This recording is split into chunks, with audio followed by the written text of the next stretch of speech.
د نړۍ و حیرانونکي طبیعي پیښې. په نړۍ کې خورا عجیبه او حیرانونکي طبیعي پیښې موجودې دي. دا نړۍ الله جل جلاله ډېره په زړه پورې او د زیاتو متغیره او طبیعي پیښو څخه ډکه خلق کړې ده. له دې جملې څخه هغه طبیعي پیښې چې په نړۍ کې رامنځته شوي او یا رامنځته کیږي تاسو ته په همدې ویډیو کې در پیژنو. که تاسو زما یوټیوب چینل ته نوي راغلي یاست او غواړئ دې ته ورته خوندورې جالبې ویډیوګانې ترلاسه کړئ، د دې لپاره د افضل کلیک یوټیوب چینل سبسکرایب کړئ او کوم ویډیو خوښه شوه ویډیو لایک او د نورو دوستانو سره شریک کړئ.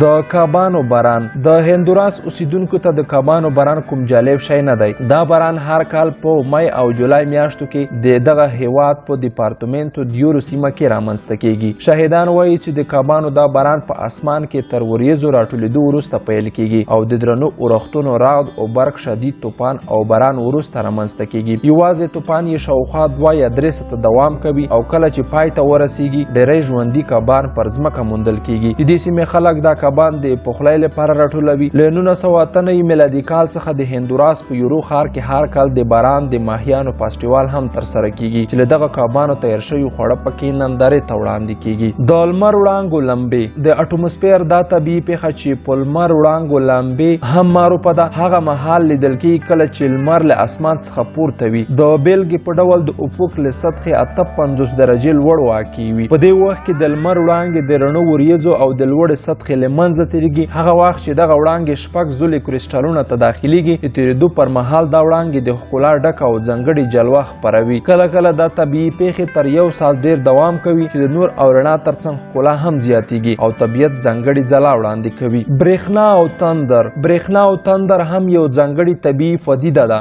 دا پیښه تر ډیره په هغو سیمو پورې اړوند ده په هغو سیمو کې چې زیات بارانونه کیږي هلته دا پیښه ډیره واقع کیږي. هلته چې د اورښت کچه لوړه ده دا طبیعي پیښه په سیندونو کې د کښتیو د جهات موندلو لپاره ګټوره طریقه ده چې دا پیښه خامخا موجوده ده. د تیزو بادونو او طوفانونو پر مهال هم رامنځته کیږي. خسوف او کسوف یا تور لمر. په حقیقت کې لمر نیونه او سپوږمۍ نیونه په فلکي نظام کې د الله جل جلاله د قدرت دوه سترې نښانې دي. دا پدیدې په ډنمارک کې د تور لمر په نوم پیژندل کیږي. هر څوک کولی شي د مارچ څخه تر اپریل میاشتې پورې دا پیښې د لویدیځ ډنمارک په څنډو کې ننداره کړي او د همدې لپاره ورته د ډنمارک له سویل څخه د یوې ورځې لپاره خلک راځي. د نړۍ تر ټولو لویې څپې. هر کال 2 ځله د فبرورۍ او مارچ میاشتو ترمنځ د اطلس اوکیانوس بحر اوبه په برازیل کې د امازون سیند سره ګډیږي چې د نړۍ تر ټولو لوی بحري موجونه رامنځته کیږي. دا پدیده پوروروکا نومیږي. ځینې وختونه یې جګوالی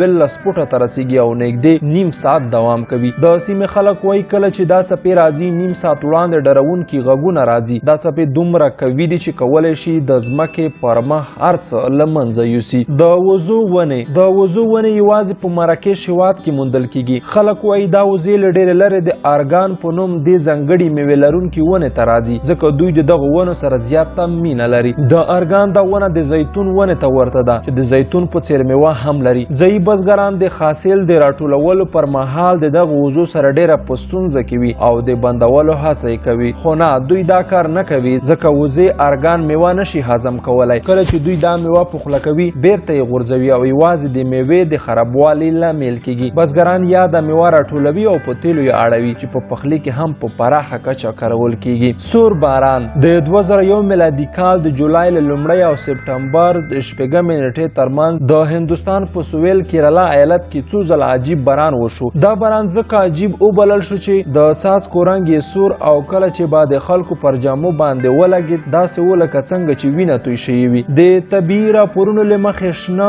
زیړ او تور بارانونه هم په دې موده کې راپور شوي دي. مخکې ویل شوي وو چې دا ډول بارانونه په سیمه کې د هوا چاودېدو له امله رامنځته شوي خو په وروستیو کې تر څېړنو وروسته اعلان شو چې دا ډول بارانونه په سیمه کې د پراخو سمندرونو له امله دي. سږ کال هم دې مسئلې ته د نړیوالو طبیعت څېړونکو په مننه راجلب شوه. څېړونکو وویل دا سور باران په ځمکه کې د کاربن او نایټروجن د لوړې کچې له امله رامنځته شوی دی.